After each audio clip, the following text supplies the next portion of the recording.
Doctors, as we have finished the proximal airways and their related dead spaces, let us take up the distal segment of lung parenchyma, that is alveolus and its connecting tubules, alveolar ducts and all.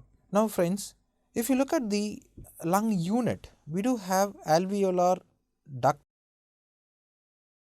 and this alveolar duct divides into a lot of small branches from where we have lot of alveoluses that will be rising up.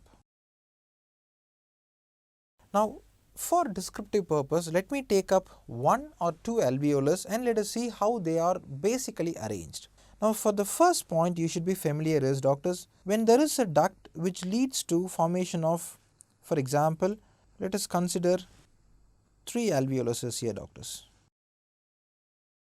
Now each alveolus is perfused by a pulmonary capillary for the purpose of gas exchange.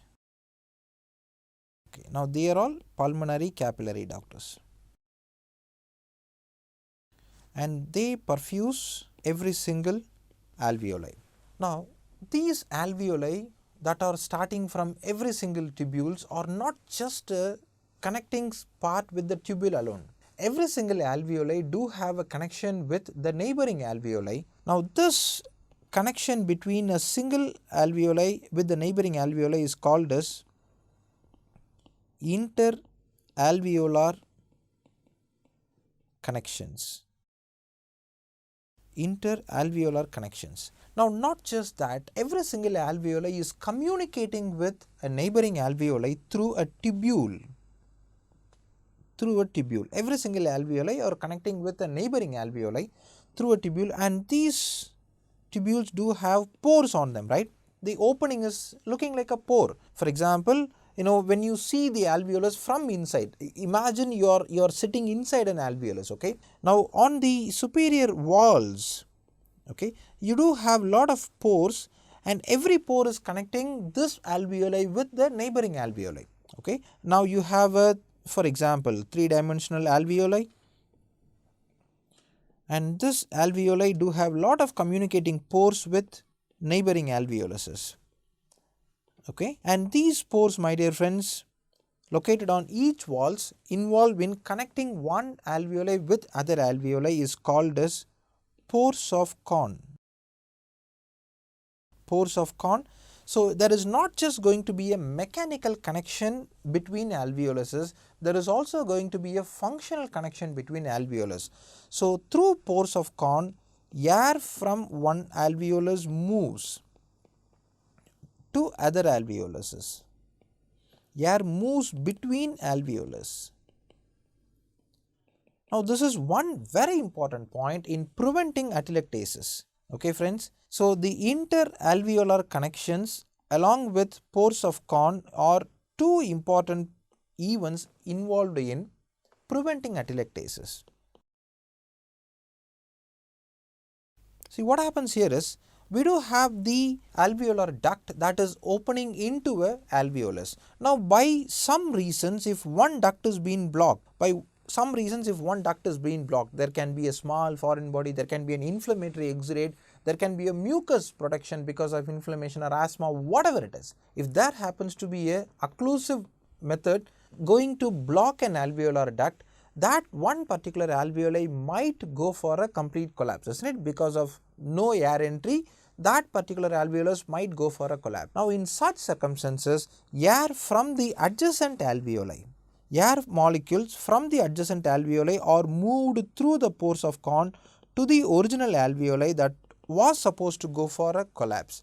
Because of air entry, this alveoli does not collapse and remain open.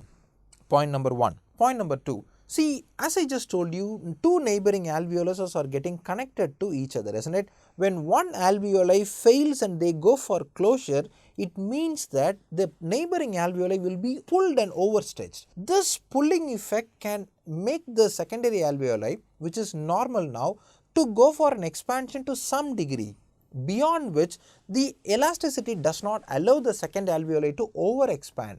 Due to this reason, just because the damaged alveoli is attached to the normal alveoli, the complete collapse of damaged alveoli is prevented by getting attached to the normally presenting adjacent alveoli. So, my dear friends, interalveolar connections as well as pores of Kohn is two important mechanism, thereby atelectasis has been prevented. Okay. So, these 2 points should be remembered at the beginning. Now, as we were discussing about alveolar duct, the alveolar duct stems from, the duct comes from terminal bronchiole, isn't it? So, let us consider the green lines as terminal bronchiole that contributes to alveolar duct, or it can be a respiratory bronchiole that contributes to an alveolar ductus. From terminal bronchiole and respiratory bronchiole, there are few tubes that starts from terminal bronchiole, comes all the way to alveoli. Tube starting from respiratory bronchiole comes all the way to alveoli. Now, these tubes takes the air straight from the bronchiole into the alveolus. Now, these are all called as canals. These are all called as canals of Lambert. Now, because there is going to be air entry straight away from the terminal bronchiole into the alveolus, any distal pathologies like occlusion of alveolar duct, occlusion of opening of alveolus, these kinds of smaller pathologies does not lead to complete closure of alveolus. The reason is alveoli will still could able to receive air from the terminal bronchiole itself through the canals of Lambert. So, along with interalveolar connections, point number 1, point number 2, pores of Kohn, and point number 3, canals of Lambert. There are very good chances and very good physiological defenses in preventing alveolar collapse. 3 mechanisms, my dear friends. Number 1, interalveolar connections. Number 2, pores of Kohn. Number 3, canals of Lambert involved in preventing alveolar collapse, right. This interalveolar connection is also named as, radial traction, right. Because one alveoli and other alveoli are connected mechanically, and because of expansion of one alveoli, the collapse of other alveoli is also being prevented. Okay, the wall literally pulls from the neighboring wall to go for collapse. We call this attachment as radial traction also. Good doctors, this is how the terminal units are mechanically arranged. Okay. Now, if we get into the alveolus and see how it has been made, okay, we have this one duct coming to forming an alveolus. Now, we could able to see 2 kinds of epithelium in an alveolus, doctors. The first epithelium is being made to be arranged at the entry of alveolus. If you look at the cells that are arranged at the entry of alveolus, these cells are very globular and they are very big in size. On the other hand, we got another kind of cell which are very thin and flat, and these thin flat cells are involved in lining the rest of the alveoli. Look at the thickness of these 2 cells, doctors. One cell is very thick and the second cell is very thin, right. The thicker cells are called as type 2 alveolar pneumocytes, and the thinner cells are called as type 1 alveolar pneumocytes.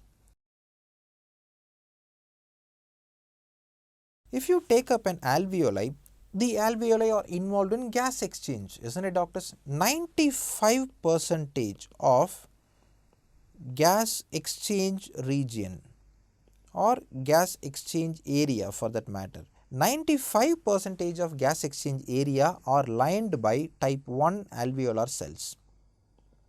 See, majority of alveolar region are lined by type 1, isn't it? So, 95% of gas exchange region are, covered by type 1 alveolar pneumocytes, and just 5% of gas exchange area are made of type 2 alveolar pneumocytes. Just 5% is made of type 2 alveolar pneumocytes. Okay, let us move on to see the differences between type 1 and type 2 cells, doctors. You have type 1 pneumocyte and type 2 pneumocytes, type 1 and type 2. Okay, as I just told, type 1 pneumocytes forms 95% of gas exchange epithelium. Type 2 forms just 5% of gas exchange epithelium. Number 1. Number 2, type 1 alveolar pneumocytes. They are first point number 1, they are very thin, and type 2 cells are very thick and enlarged. Type 1 cell produces a fluid called as alveolar fluid. Type 2 cells forms surfactants. Type 1 cell, they are very susceptible to injury. For example, cigarette smoke. Friends, if there is any irritant, if there is any toxic gas, or if there is any noxious gas getting into the alveoli, because of its thin nature, because majority of epithelium are lined by type 1 cells, the most common cell, or the cell which is very susceptible for damage and which will undergo damage, is type 1 alveolar pneumocytes. And since because type 2 cells are located at the entry of alveolus, they are not susceptible, they are not very susceptible to damage. Just like a type 1 alveolar cell, they are not very susceptible. Because of their strategic location, they are located at the entry of alveolus, and they are quite bigger, they do have a better metabolism. Because of these reasons, they are not susceptible to any kind of noxious insults, to a minor degree at least. Okay, but when there is a terrible infection or inflammation, of course type 2 cells are also going to be affected. That happens in a very fulminant cases. Okay people, now the last point you got to remember in type 1 and type 2 alveolar cells is, type 1 cell are very flat or very thin, which do not have multiplication property or replication property. Now type 1 cell, when it undergoes damage, right, the neighboring type 1 cell do not have the ability to replicate and fill the damaged region. Okay, say they do not have repair mechanisms. At the same time, they do not have multiplying property. Whereas type 2 cells are also called as stem cells. And the reason is, they do have an abundant repair mechanism, a fantastic repair mechanism, as well as they have the property of multiplication. Right doctors, which means whenever there happens to be a damage to alveolar epithelium, especially when type 1 cells are getting damaged, we do have type 2 cells located at the entry of alveolus, which divides, and that will replace the damaged type 1 alveolar epithelium. Which is, for example doctors, I have got an alveolus here. Now this fingers represent type 1 alveolar epithelium. Okay, when there is a damage to type 1 alveolar epithelium, there is a dent in my alveolus. So what happens is, type 2 cells from the entry, that region, it falls to the alveolar cavity, it goes to that particular site, it evolves into a type 1 cell. So a type 2 cell goes to the site of damage and evolves itself into type 1 alveolar pneumocyte and starts functioning like a type 1 alveolar pneumocyte. This is one very important property, and as long as we do have enough numbers of type 2 alveolar pneumocytes, every single respiratory damages, lung damages, can very easily be healed and recovered, because you do have the repair mechanism, you do have the replacement cells available for those dead type 1 cells. Okay, so basically these are all the differences between type 1 and type 2 cells, and these are the points that has been asked in PG entrance exams also. Right doctors? Now if you consider type 1 cell, as I just told you, type 1 cell produces a fluid, and this fluid is called as alveolar fluid. Type 1 cell produces a fluid called as alveolar fluid doctors. Okay, so this fluid is called as alveolar fluid produced by type 1 cell. Alveolar fluid is going to exert surface tension, which is going to contribute to closure of alveoli.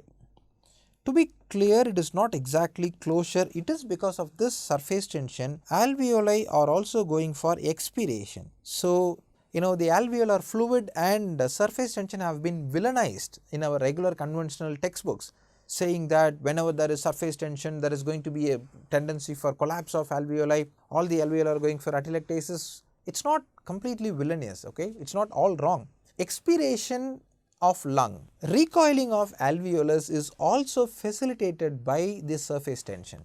Now, because of this surface tension, expiration happens, air exit happens. Now, doctors, let us know what is surface tension first, only then you will able to understand the mechanism of surfactants, only then you will able to understand respiratory distress syndromes as well. So, let me take up the surfactants and surface tension now.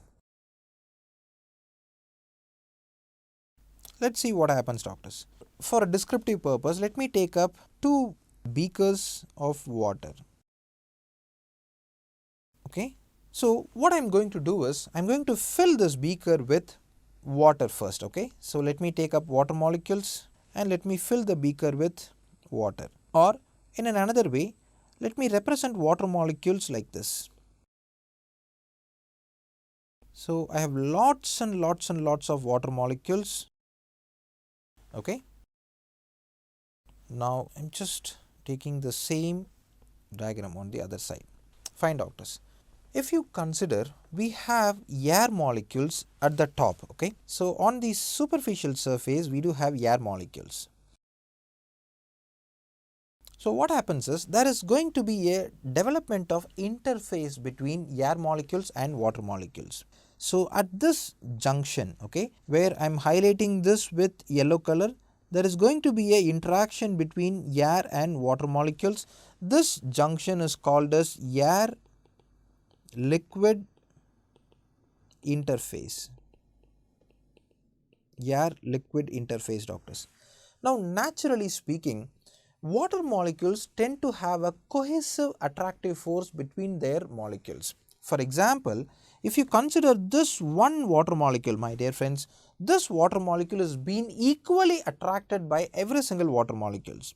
Okay, it has been attracted on the sides, it has been attracted on the downside, it has been attracted by the upward molecule, this fellow. So, every single water molecule is being trying to get attached with all other water molecules, and this force is called as cohesive forces. Okay. Now, because of this tendency of cohesive nature, all the water molecules tries to get attracted to each other. Now, when these molecules are getting attracted to each other, they try to, they try to move this side, they try to move to the left side, they try to move up, they try to move to the bottom side. So, since the force is equally getting acted on all the sides, they remain stable at their position. So, because the forces are equally getting exerted on all sides, the molecule does not move, it just tried to remain in its original configuration, okay, as the water is in a beaker. Now, at the superficial level, we do consider this molecule, my dear friends. Now, this molecule, if you consider, it is going to be attracted by all other water molecules on its sides, isn't it? So, we do have attraction force coming from the neighboring molecule. At the bottom, attractive force from the right, attractive force from the left. On all the sides, the molecules are getting attracted, but nothing is coming from the top, because there is no water molecule at the top to pull the water molecule upside. So, there is going to be a zero force from the top side. Now, this leads to, see, you have a simultaneous pull of molecule to the right and to the left. That's okay.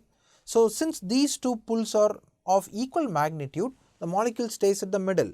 But when it comes to the pull from the bottom molecule, the molecule of water at the top can be pulled to the bottom, and this will not be resisted by any pull from the top, because there is no water molecule present, there is just air molecule at the top.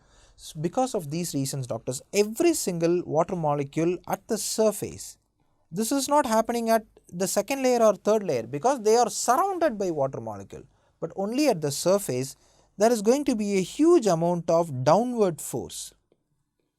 Because of no upward force, there is going to be a huge amount of downward force.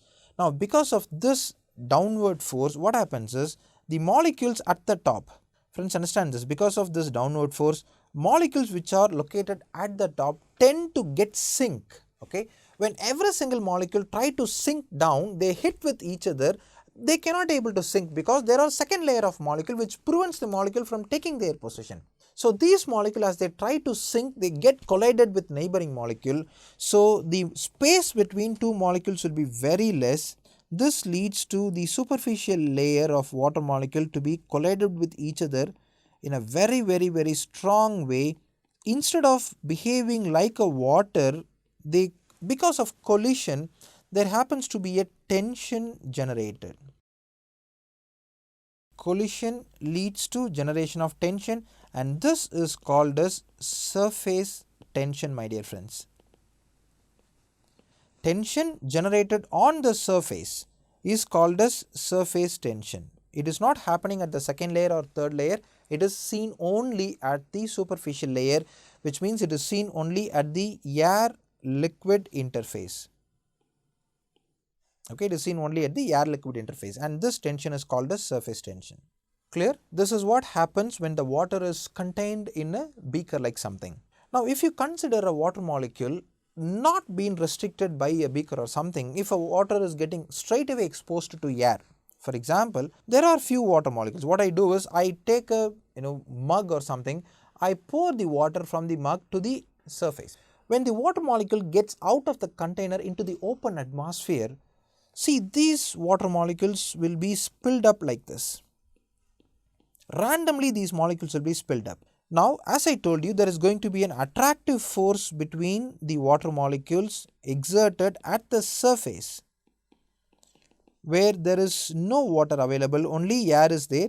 There is going to be a cohesive force seen between water molecules. Because of this cohesive nature, all these water molecules get stuck to each other and they form something called as droplet.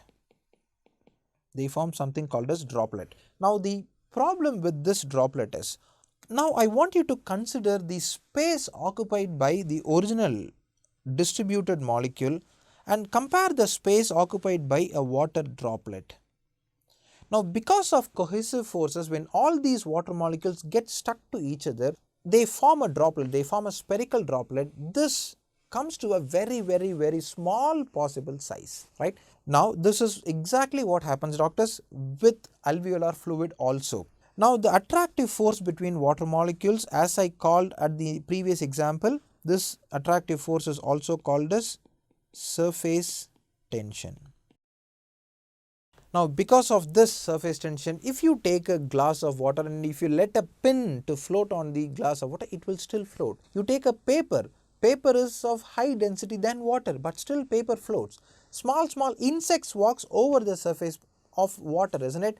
So these are all possible not by buoyancy, they are all very much possible just because the superficial layer of water exposed to air forms a membranous kind of structure supporting the weight of those insects, those papers, those pins and all something. So this is surface tension, my dear friends. Okay, this is the basics of surface tension explained with the help of water. Now what we are going to get from type 1 alveolar epithelium is not just water. We are going to get a very different kind of fluid from type 1 epithelium, and this fluid is called as alveolar fluid. Type 1 alveolar epithelium is going to produce alveolar fluid, and this alveolar fluid demonstrates very much increased cohesive forces, much more than water. So imagine when the cohesive forces between alveolar fluid, because of its own natural chemicals in it, okay, the ionic composition and the chemical composition of alveolar fluid, because of its own chemical composition, they exhibited tremendously high cohesive forces, especially at air fluid interface. Okay friends, at air fluid interface. Okay, now as I told you, I want you to compare these two structures. Okay, see what happens is, whenever there is an alveolus and this alveolus is lined by alveolar fluid. When alveolus is lined by alveolar fluid, as this alveolus receives air, there is going to be a similar air fluid interface, isn't it? So, there is going to be air molecule, there is going to be fluid molecule.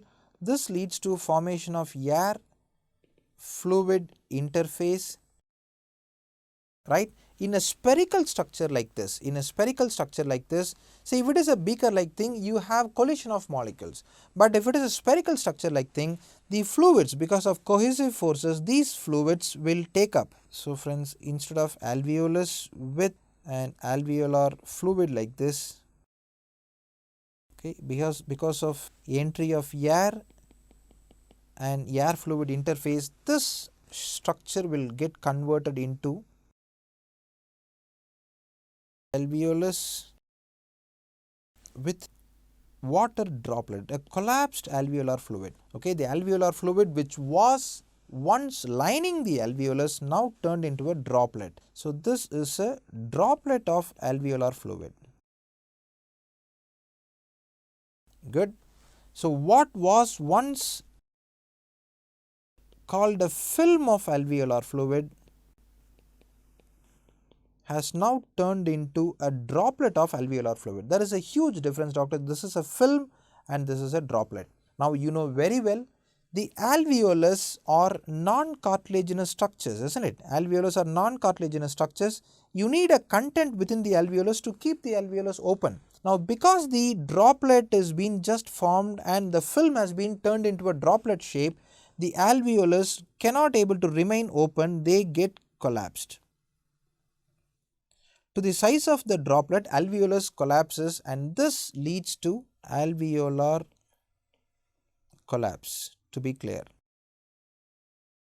Right, as I told you, as the alveolus is going for a contracted state, it lets the air out of the alveolus. This is aiding in expiration.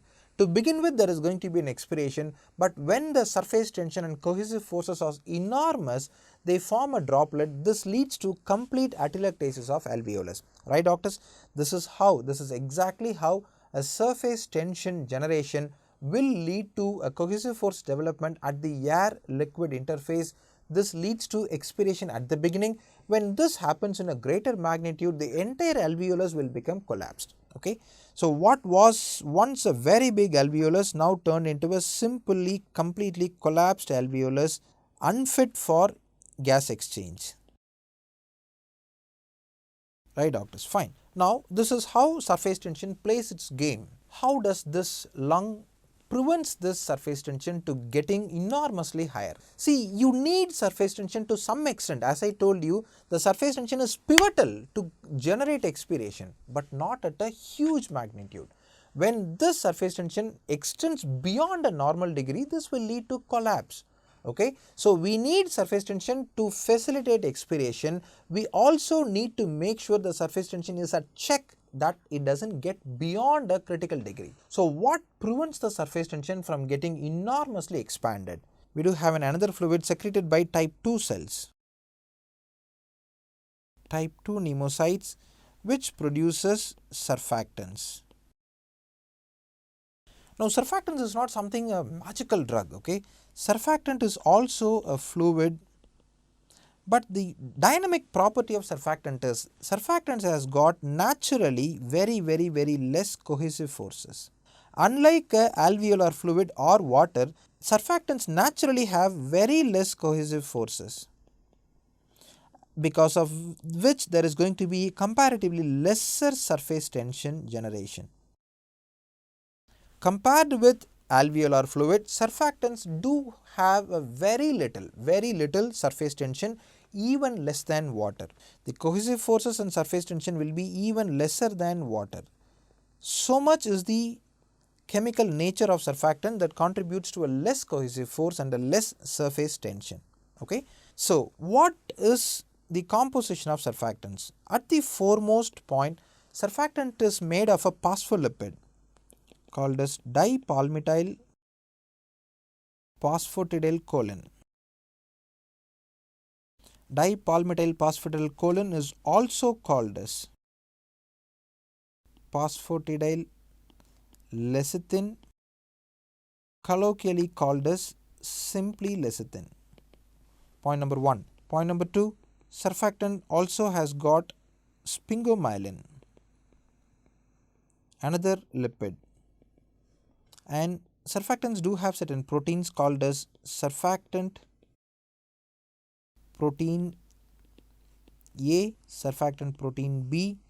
It also has got calcium. Okay, so these are all the composition of surfactants, doctors. Now, if you look at the type 2 alveolar pneumocytes, the cells will be, as I told you in the beginning of discussion, the cells are quite bigger. They are quite a hefty cells. Now, these guys do have secretory vesicles which stores surfactants in them. Because of this purpose, these cells are quite bigger, okay, because they got to accommodate good amount of surfactant producing vesicles. Now, these vesicles are called as lamellar bodies. Lamellar bodies, along with secreting surfactants, which consist of all the compositions that we have discussed, okay, DPPC, lecithin, surfactant proteins and calcium, lamellar bodies also produces another compound called as tubular myelin. Okay, the presence of tubular myelin makes the surfactant fluid to be organized in such a phenomenal way that the natural cohesive forces is getting reduced. Okay, so remember, lamellar body produces two components, one is surfactant and the other one is tubular myelin. Now, is tubular myelin a composition of surfactant? The answer is no. Surfactant is made of dipalmityl phosphatidylcholine, also called as lecithin. It has got sphingomyelin, it has got surfactant protein A, B as well as calcium. Then what the hell is tubular myelin? It is another additive product that are getting secreted by the very same lamellar bodies. Now, the role of the tubular myelin is to arrange the surfactant molecule in such a way that the cohesive forces is much reduced, especially at lower lung volumes, doctors. Okay, so this is type 2 pneumocytes producing surfactants. Okay, now surfactants are starting to get synthesized. Surfactants starts to get synthesized by 24 weeks of gestation. Synthesized at 24 weeks of gestation. And they become fully functional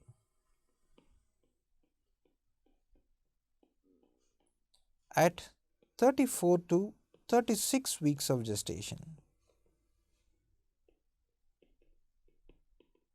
Okay, if you look at the action of surfactants, my dear friends, we have an alveolus and this alveolus is lined by alveolar fluid. As I just told you, it is lined by alveolar fluid with a enormously high cohesive forces. Now, surfactants, see, we do have type 2 cells at the entry, isn't it? Now, type 2 cell starts producing surfactants that gets lining over the alveolar fluid. The lining of surfactants is over the alveolar fluid.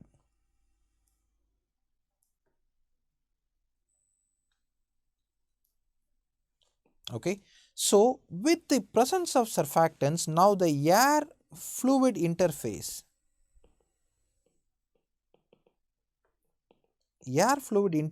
is between air molecules and surfactant molecules.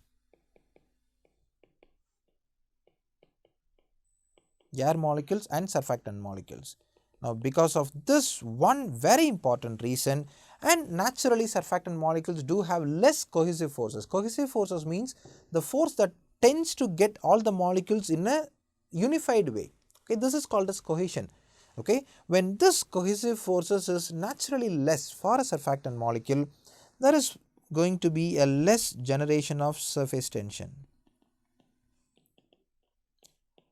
When the surface tension is less, the surfactant will be spreading as a film, not as a droplet. Okay. When the surfactant is getting spreading as a film, this keeps alveolus open, it keeps alveolus open to the size of film, to the size and dimension of the film. So, this is how presence of surfactants reduces the surface tension, and because surface tension is reduced, makes the alveolus to go for a minimal closure sufficient enough to let the air out, facilitating expiration, but insufficient enough to go for a complete collapse. Okay, this is one phenomenally great property contributed by surfactants for lung stability, doctors. Okay, so this dynamic property is called as reduction of surface tension by surfactants. Okay. Now, let us have a quick look at the deficiency of surfactants and what is going to be the resultant. When surfactants are congenitally absent, or when a child is being delivered well before surfactant has been completely matured, completely synthesized, the lungs are in a very risky state of collapse. Okay. Now, this newborn alveoli are risk of collapse because of surfactant deficiency. This leads to complete atelectasis. Okay. This is what we call as infant respiratory distress syndrome. Infant or neonatal respiratory distress syndrome. The main culprit is lack of surfactants. Because of lack of surfactants, there is going to be huge amount of surface tension. The reason is, at this point, surface tension is contributed not by air surfactant interface. Okay, it is not by air surfactant interface, rather it is going to be a air alveolar fluid interface. Because of enormous cohesive forces, this leads to increased surface tension, contributing to, it begins with expiration, it ends in collapse of lung. Complete collapse of lung called as atelectasis. The child dies of respiratory distress syndrome. So, how do we prevent this? You know the basics, isn't it, doctors? If we could able to take the mother for these early premature delivery in a expected manner, we can administer steroids to the mother to enhance lung maturity of the child. Okay. So, administration of maternal steroids, administration of steroids to mother, not to the fetus. Okay. This enhances lung maturity, fetal lung maturity. This literally enhances surfactant synthesis. Okay. If you do not have time for administration of steroids, and if that happens to be an emergency cesarean section, what can be done? We do not have time for steroid administration, isn't it, people? So, what is the risk the child harbors? The alveoli will attempt to go for collapse, isn't it? How can you prevent this? You got to make sure the alveoli stay open. How do you do this? By putting a tube inside the lungs, and by administering air or oxygen with a pressure more than the pressure that is causing the alveolus to collapse. So, when expiration takes place, okay, remember here it is the expiration that leads to collapse, isn't it? When the expiration is over, this continues to form collapse of lungs. So, we got to make sure when the child is going for expiration, exactly at that time we got to infuse air into the alveolus with a good amount of pressure. Because of increasing pressure inside the alveolus does not collapse, they remain open. Now, this kind of ventilation is called as positive end expiratory pressure ventilation. Okay, friends, we call this as PEEP mode of mechanical ventilation. The child cannot breathe on its own. The child has to be intubated, connected to a ventilator, and the mode is PEEP mode of mechanical ventilation. You'll come to know more about the PEEP mode when you discuss anesthesia. I leave that to your anesthesia faculty, my dear friends. So as of now, just get to know the fundamental here. When an alveolus is attempt to go for collapse, you can prevent this by administering air or oxygen with a high pressure, especially when the alveolus is going for the end of expiration, because that is where the expiration is getting converted into a collapse. So that mode is called as PEEP mode, positive end expiratory pressure mode, doctors. We will come to know more about respiratory distress syndrome once we finish entire respiratory physiology, so that you can able to understand the points in a clear way. So friends, this is air fluid interface contributing to surface tension, contributing to collapse of alveoli. Now before we take up the subsequent points on the alveoli, let us get to discuss one basic physical principle called as compliance. Right? In a very literal word, compliance means easiness of expansion. Okay? For example, my dear friends, I am going to give you two balloons. Okay? Let us consider one balloon is just a very thin one, and the second balloon is a very thick one. Okay? It is a very thick balloon used in parties. Okay? It is not something used for children to play, but we blow this up in parties. Okay? Out of these two balloons, I ask you to inflate these two balloons. Now which one will be easy to inflate? Which among these two balloons will be easy to inflate? Obviously the red fellow, isn't it?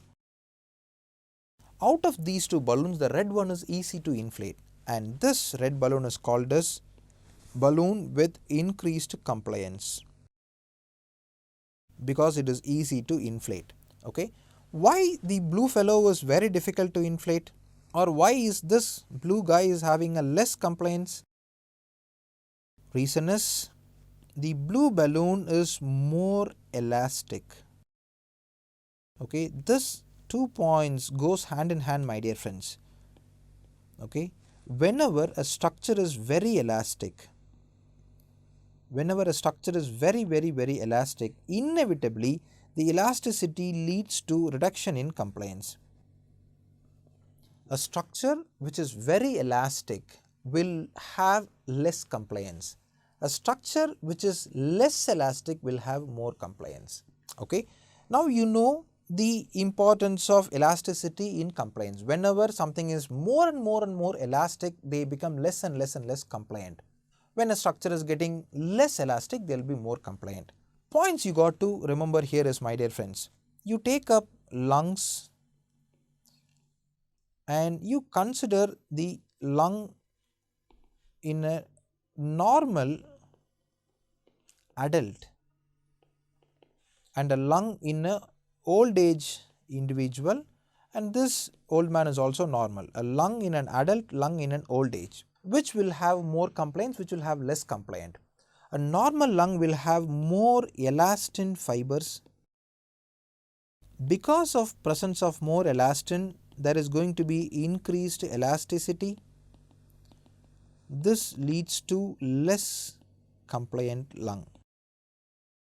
Now because of old age, due to breakdown, age related breakdown of elastin, this leads to more compliant, lesser elastin fibers, and there is going to be increased compliance, doctors. I hope you could able to understand the points in compliance. What is compliance and how does it increases, where does it increases and where does it decreases. Let us move on to measurement of compliances, how it has been measured. So we have just discussed about the basics, the concepts behind compliance. When we try to extrapolate the concept into a reality, we got to find a way to measure it, isn't it? So ultimately what is compliance? We are applying a pressure and we look for the expansion of the structure. So if we administer a pressure, there should be a change in volume. You give a pressure, the lung inflate. You give a pressure, the balloon inflate. So with the pressure, the volume changes. So to be clear, compliance is nothing but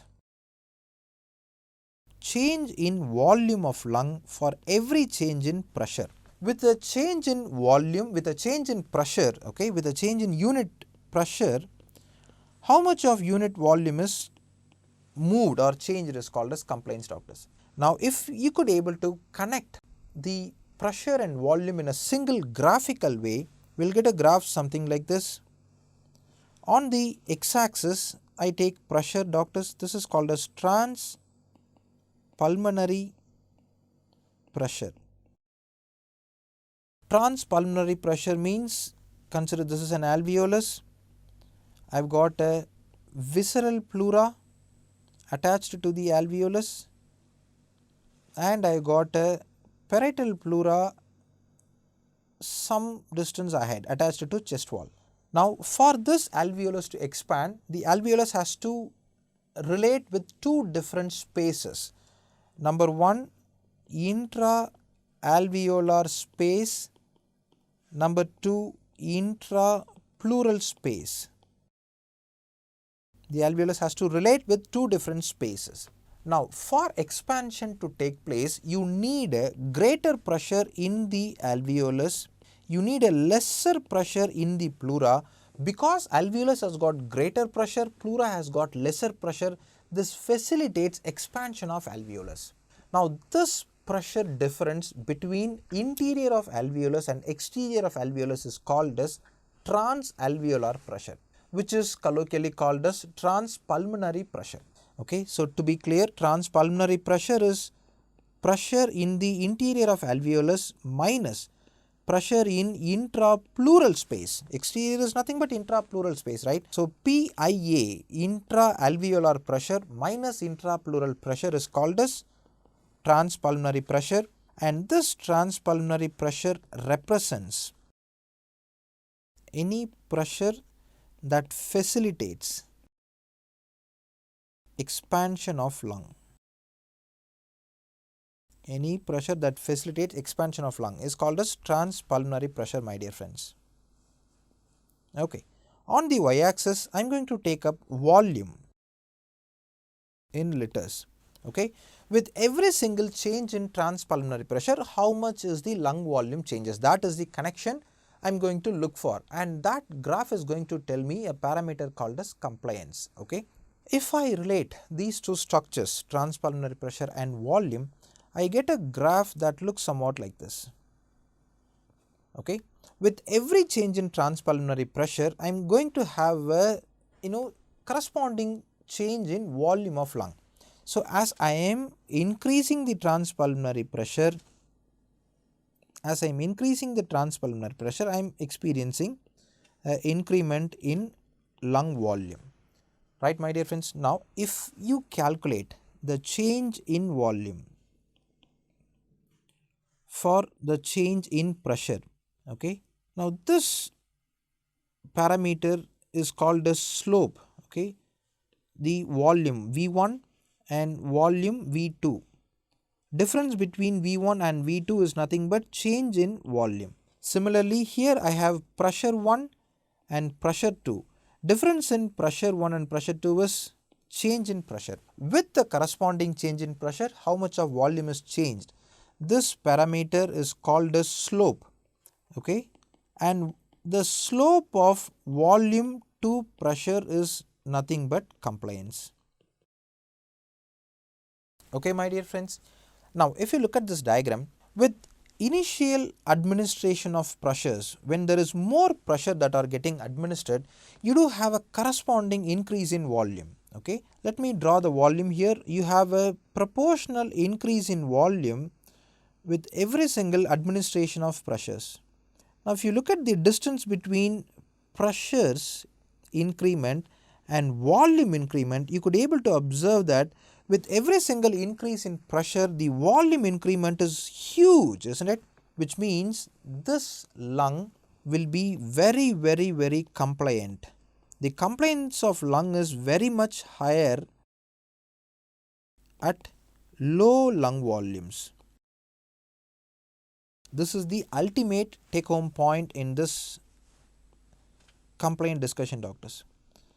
Remember, when a lung is at low volume, when a lung is at very low volume, the lung experience or the lung manifests a good degree of compliance.